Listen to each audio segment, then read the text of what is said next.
immerse yourself in peaceful sleep with this beautiful meditation of the Book of Esther. Relax, be at ease. Esther chapter 1. Queen Vashti defies King Xerxes. From his royal throne in Persia's capital of Susa, King Xerxes ruled over 127 provinces, all the way from India to Ethiopia. In the 3rd year of his reign, he gave a banquet for all his officials and administrators. The armies of Persia and Media were present, as well as the governors and noblemen of the provinces. For 6 whole months, he made a show of the riches of the imperial court with all its splendor and majesty. After that, the king gave a banquet for all the people in the capital city of Susa, rich and poor alike. It lasted a whole week and was held in the gardens of the royal palace. The courtyard there was decorated with blue and white cotton curtains, tied by cords of fine purple linen to silver rings on marble columns. Couches made of gold and silver had been placed in the courtyard, which was paved with white marble, red feldspar, shining mother of pearl, and blue turquoise. Drinks were served in gold cups, no 2 of them alike, and the king was generous with the royal wine. There were no limits on the drinks. The king had given orders to the palace servants that everyone could have as much as he wanted. Meanwhile, inside the royal palace, Queen Vashti was giving a banquet for the women. On the 7th day of his banquet, the king was drinking and feeling merry, so he called in the 7 eunuchs who were his personal servants. He ordered them to bring in Queen Vashti, wearing her royal crown. The queen was a beautiful woman, and the king wanted to show off her beauty to the officials and all his guests. But when the servants told Queen Vashti of the king's command, she refused to come. This made the king furious. Now, it was the king's custom to ask for expert opinion on questions of law and order, so he called for his advisors, who would know what should be done.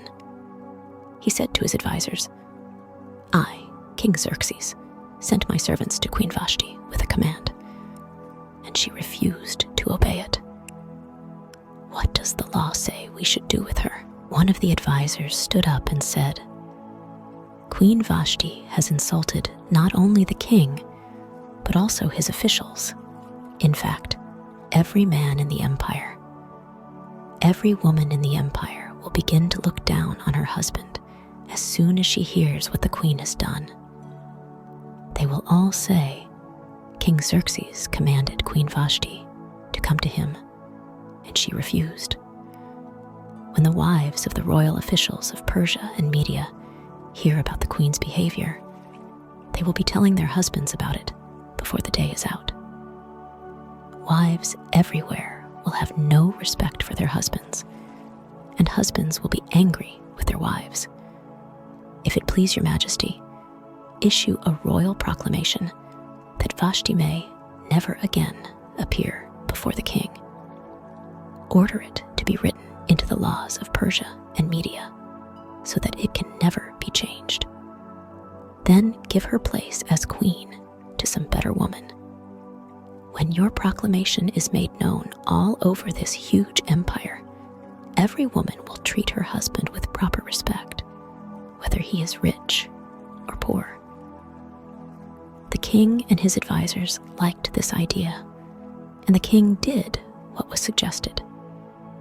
To each of the royal provinces, he sent a message in the language and the system of writing of that province, saying that every husband should be the master of his home and speak with final authority. Chapter 2. Esther becomes queen. Later, even after the king's anger had cooled down, he kept thinking about what Vashti had done and about his proclamation against her.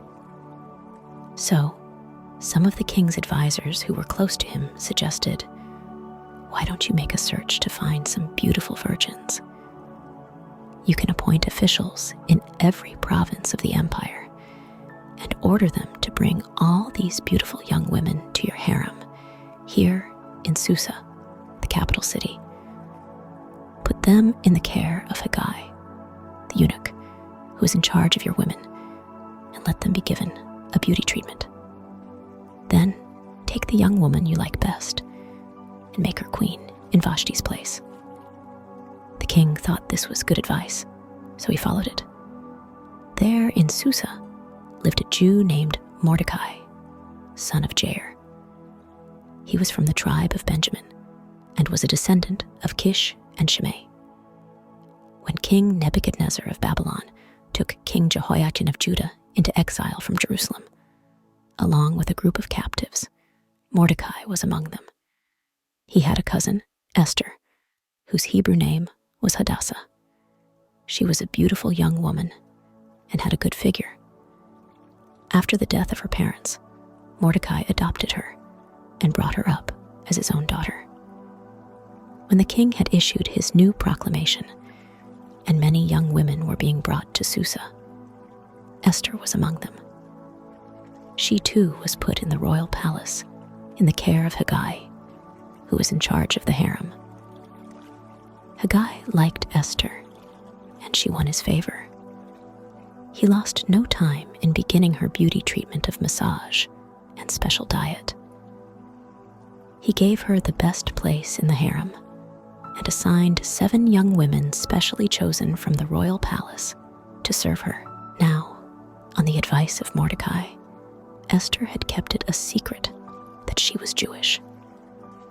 Every day, Mordecai would walk to and from in front of the courtyard of the harem in order to find out how she was getting on and what was going to happen to her. The regular beauty treatment for the women lasted a year. After that, each young woman would be taken in turn to King Xerxes. When she went from the harem to the palace, she could wear whatever she wanted. She would go there in the evening, and the next morning, she would be taken to another harem and put in the care of Shashgaz, the eunuch in charge of the king's concubines.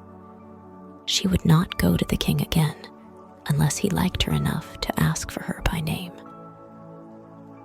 The time came for Esther to go to the king. She wore just what Haggai, the eunuch in charge of the harem, advised her to wear. So, in Xerxes' 7th year as king, in the 10th month, the month of Tebeth, Esther was brought to King Xerxes in the royal palace. The king liked her more than any other woman. She won his favor and affection. He placed the royal crown on her head and made her queen in place of Vashti. Then the king gave a great banquet in Esther's honor and invited all his officials and administrators.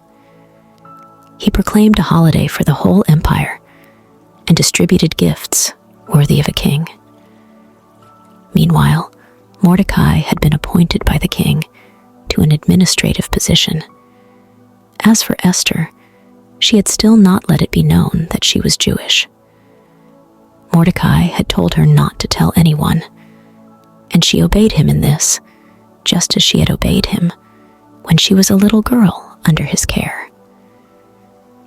During the time that Mordecai held office in the palace, Bigthana and Teresh, 2 of the palace eunuchs who guarded the entrance to the king's rooms, became hostile to King Xerxes and plotted to assassinate him. Mordecai learned about it and told Queen Esther, who then told the king what Mordecai had found out. There was an investigation, and it was discovered that the report was true, so both men were hanged on the gallows. The king ordered an account of this to be written down in the official records of the empire. Chapter 3. Haman plots to destroy the Jews. Sometime later, King Xerxes promoted a man named Haman to the position of prime minister. Haman was the son of Hammedatha, a descendant of Agag. The king ordered all the officials in his service to show their respect for Haman by kneeling and did so, except for Mordecai, who refused to do it. The other officials in the royal service asked him why he was disobeying the king's command. Day after day, they urged him to give in, but he would not listen to them. "I am a Jew," he explained, "and I cannot bow to Haman." So they told Haman about this, wondering if he would tolerate Mordecai's conduct. Haman was furious when he realized that Mordecai was not going to kneel and bow to him. And when he learned that Mordecai was a Jew, he decided to do more than punish Mordecai alone. He made plans to kill every Jew in the whole Persian Empire. In the 12th year of King Xerxes' rule, in the first month, Haman ordered the lots to be cast to find out the right day and month to carry out his plot. The 13th day of the 12th month was decided on.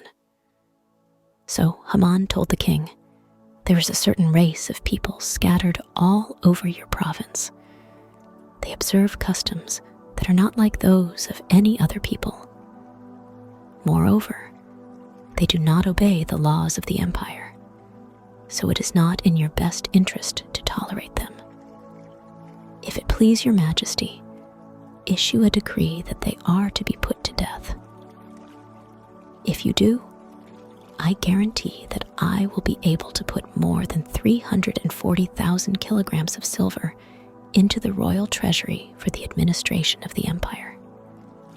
The king took off his ring, which was used to stamp proclamations and make them official, and gave it to the enemy of the Jewish people, Haman, son of Hammedatha. The king told him, "The people and their money are yours. Do as you like with them."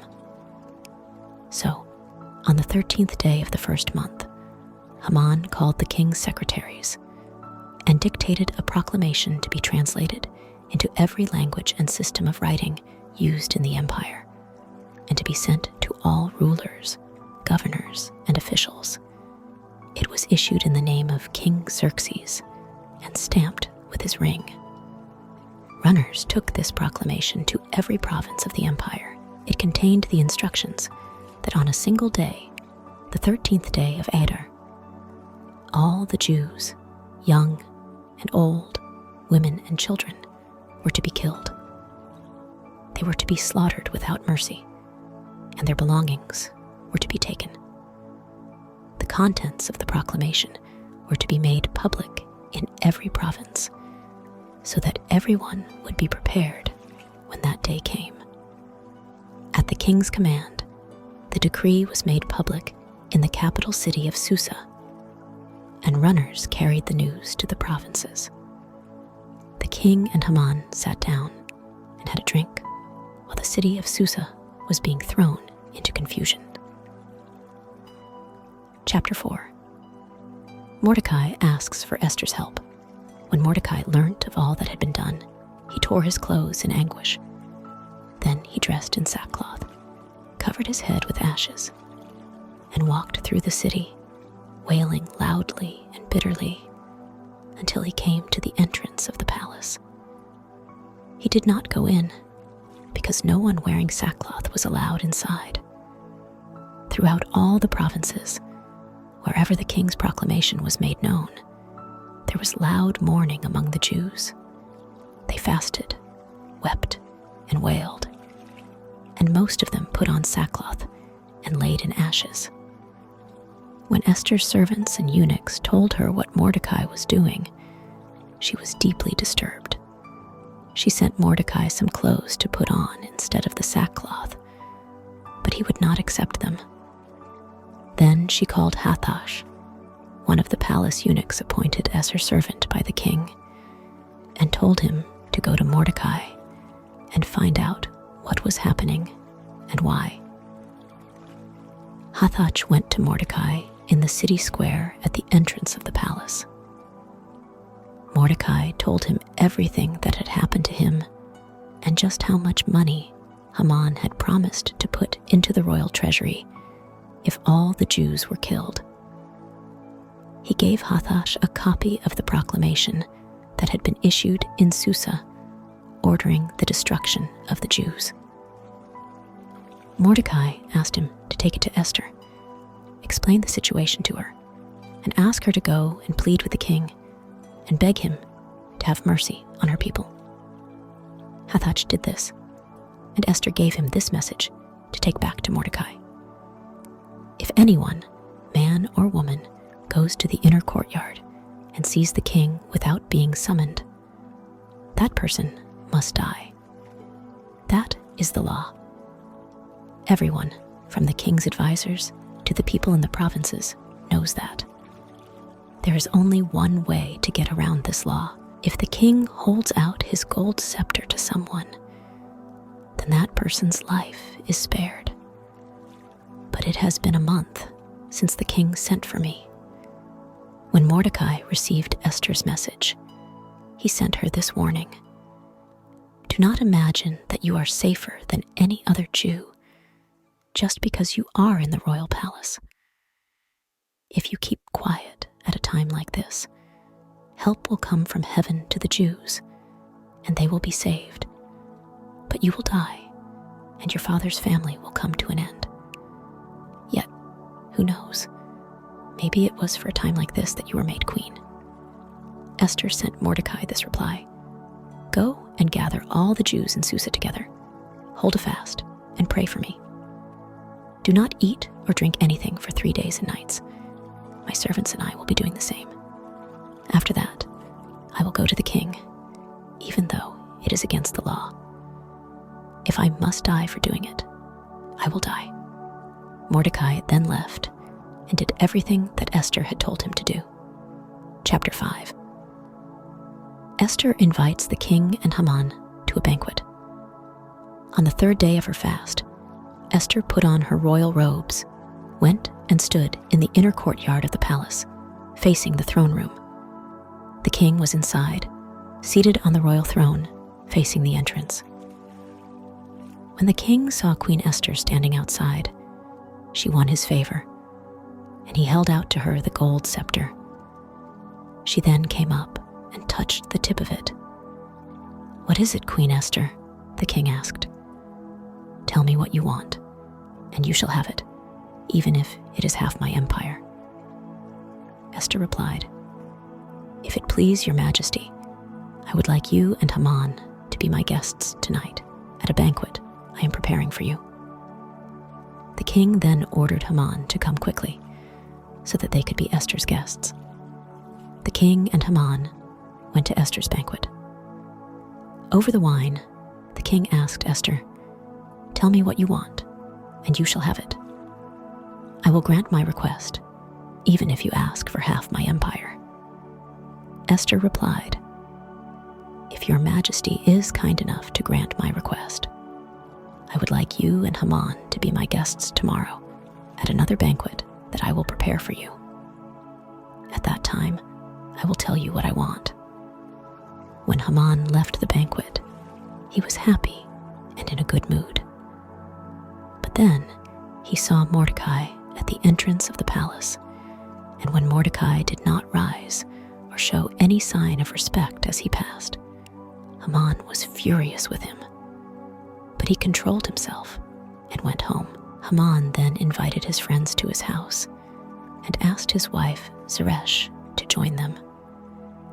He boasted to them how rich he was, how many sons he had, how the king had promoted him to high office, and how much important he was than any of the king's other officials. What is more, Haman went on, Queen Esther gave a banquet for no one but the king and me, and we are invited back tomorrow. But none of this means a thing to me as long as I see that Jew Mordecai sitting at the entrance of the palace. So his wife and all his friends suggested, Why don't you have a gallows built 22 meters tall? Tomorrow morning, you can ask the king to have Mordecai hanged on it, and then you can go to the banquet happy. Haman thought this was a good idea, so he had the gallows built. Chapter 6. The king honors Mordecai. That same night, the king could not sleep, so he ordered the official records of the empire to be brought and read to him. The part they read included the account of how Mordecai had uncovered a plot to assassinate the king. The plot made by Bigthana and Teresh, the two palace eunuchs who had guarded the king's rooms. The king asked, "How have we honored and rewarded Mordecai for this?" His servants answered, "Nothing has been done for him." "Are any of my officials in the palace?" the king asked. Now Haman had just entered the courtyard. He had come to ask the king to have Mordecai hanged on the gallows that was now ready. So the servants answered, "Haman is here, waiting to see you." "Show him in," said the king. So Haman came in, and the king said to him, "There is someone I wish very much to honor. What should I do for this man?" Haman thought to himself, "Now who could the king want to honor so much? Me, of course." So he answered the king, "Order royal robes to be brought for this man, robes that you yourself wear. Order a royal ornament to be put on your own horse. Then get one of your highest noblemen to dress the man in these robes and lead him, mounted on the horse, through the city square. Let the noblemen announce as they go, 'See how the king rewards a person he wishes to honor.'" Then the king said to Haman, "Hurry and get the robes and the horse, and provide these honors for Mordecai, the Jew. Do everything for him that you have suggested. You will find him sitting at the entrance of the palace." So Haman got the robes and the horse, and he put the robes on Mordecai. Haman led him through the city square on the horse, announcing to the people as they went, "See how the king rewards a man he wishes to honor." Mordecai then went back to the palace entrance, while Haman hurried home, covering his face in embarrassment. He told his wife and all his friends everything that had happened to him. "You are beginning to lose power to Mordecai. He is a Jew, and you can't overcome him. He will certainly defeat you." Chapter 7. Haman is put to death. While they were still talking, the palace eunuchs arrived in a hurry to take Haman to Esther's banquet. And so the king and Haman went to eat with Esther. For a second time, over the wine, the king asked her again, "Now, Queen Esther, what do you want? Tell me, and you shall have it. I will even give you half the empire." Queen Esther answered, "If it please your majesty to grant my humble request, my wish is that I may live, and that my people may live. My people and I have been sold for slaughter. If it were nothing more serious than being sold into slavery, I would have kept quiet and not bothered you about it. But we are about to be destroyed." Then King Xerxes asked Queen Esther, "Who dares to do such a thing? Where is this man?" Esther answered, "Our enemy, our persecutor, is this evil man Haman." He stared at the king and queen in terror. The king got up in fury, left the room, and went outside to the palace gardens. Haman could see the king was determined to punish him for this, so he stayed behind to beg Queen Esther for his life. He had just thrown himself down on Esther's couch to beg for mercy when the king came back into the room from the gardens. Seeing this, the king cried out, "Is this man going to rape the queen right here in front of me, in my own palace?" The king had no sooner said this than the eunuchs covered Haman's head. Then one of them, who was named Harbona, said, "Haman even went so far as to build a gallows at his house so that he could hang Mordecai, who saved your majesty's life, and it is 22 meters tall." "Hang Haman on it," the king commanded. So Haman was hanged on the gallows that he had built for Mordecai. Then the king's anger cooled down. Chapter 8. The Jews were told to fight back. That same day, King Xerxes gave Queen Esther all the property of Haman, the enemy of the Jews. Esther told the king that Mordecai was related to her, and from then on, Mordecai was allowed to enter the king's presence. The king took off his ring with his seal on it and gave it to Mordecai. Esther put Mordecai in charge of Haman's property. Then Esther spoke to the king again, throwing herself at his feet and crying. She begged him to do something to stop the evil plot of Haman, the descendant of Agag, had made against the Jews. The king held out the gold scepter to her, so she stood up and said, "If it please your majesty, and if you care about me, and if it seems right to you, please issue a proclamation to prevent Haman's orders from being carried out. Those orders that the son of Hammedatha gave for the destruction of all the Jews in the empire. How can I endure it if this disaster comes on my people and my own relatives are killed?" King Xerxes then said to Queen Esther and Mordecai, the Jew, "Look, I have hanged Haman for his plot against the Jews, and I have given Esther his property. But a proclamation issued in the king's name and stamped with the royal seal cannot be revoked. You may, however, write to the Jews whatever you wish, and you may write it in my name and stamp it with the royal seal." This happened on the 23rd day of the 3rd month. Mordecai called the king's secretaries and dictated letters to the Jews and to the governors, administrators, and officials of all the 127 provinces from India to Ethiopia. The letters were written to each province in its own language and system of writing, and to the Jews in the language and system of writing. Mordecai had the letters written in the name of King Xerxes, and he stamped them with a royal seal. They were delivered by riders mounted on fast horses from the royal stables. These letters explained that the king would allow the Jews in every city to organize themselves for self-defense.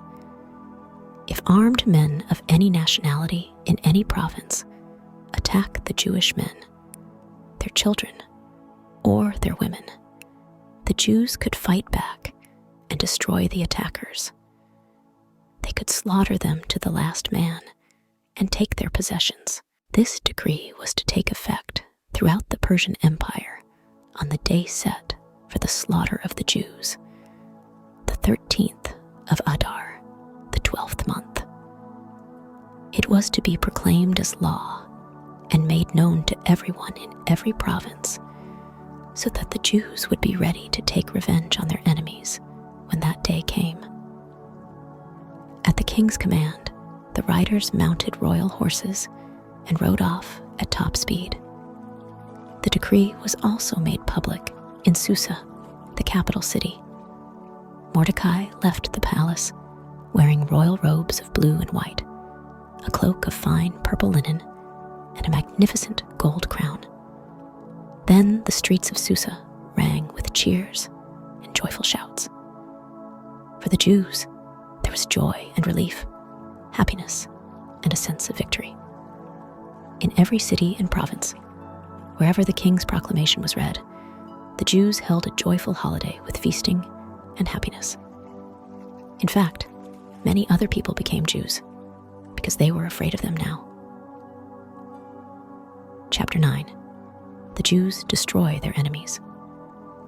The 13th day of Adar came, the day on which the royal proclamation was to take effect, the day when the enemies of the Jews were hoping to get their power. But instead, the Jews triumphed over them.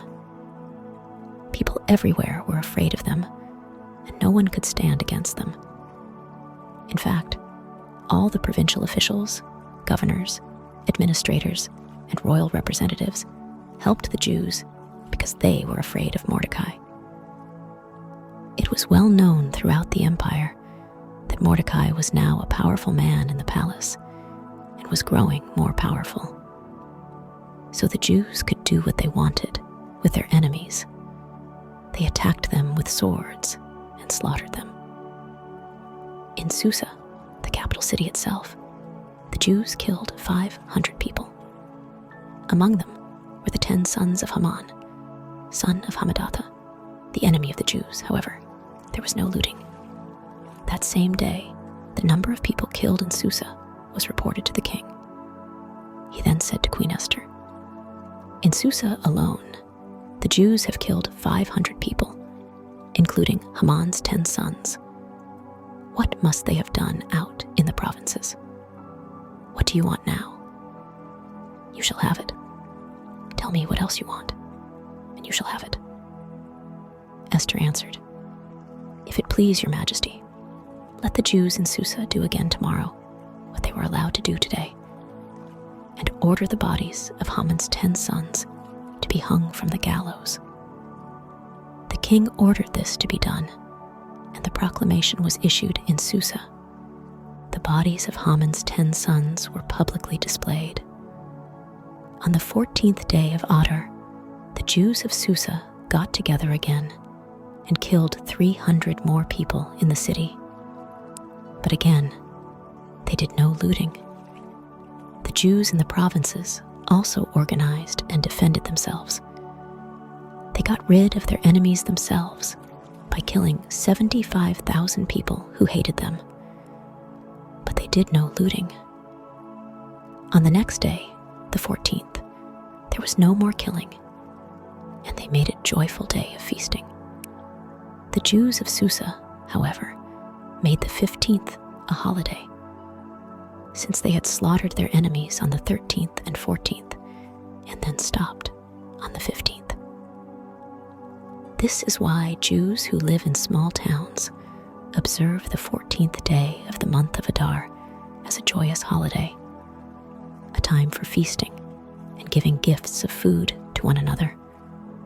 Mordecai had these events written down and sent letters to all the Jews, near and far, throughout the Persian Empire, telling them to observe the 14th and 15th days of Adar as holidays every year. These were the days on which the Jews had rid themselves of their enemies. This was a month that had been turned from a time of grief and despair into a time of joy and happiness. They were told to observe these days with feasts and parties, giving gifts of food to one another and to the poor. So the Jews followed Mordecai's instructions, and the celebration became an annual custom. Haman, the enemy of Jewish people, had cast lots to determine the day for destroying the Jews. He had planned to wipe them out. But Esther went to the king, and the king issued written orders, with the result that Haman suffered the fate he had planned for the Jews. He and his sons were hanged from the gallows. That is why the holidays are called Purim. Because of Mordecai's letter, and because of all that had happened to them, the Jews made it a rule for themselves, their descendants, and anyone who might become a Jew, that at the proper time each year, these 2 days would be regularly observed according to Mordecai's instructions. It was resolved that every Jewish family of every future generation, in every province and every city, should remember and observe the days of Purim for all time to come.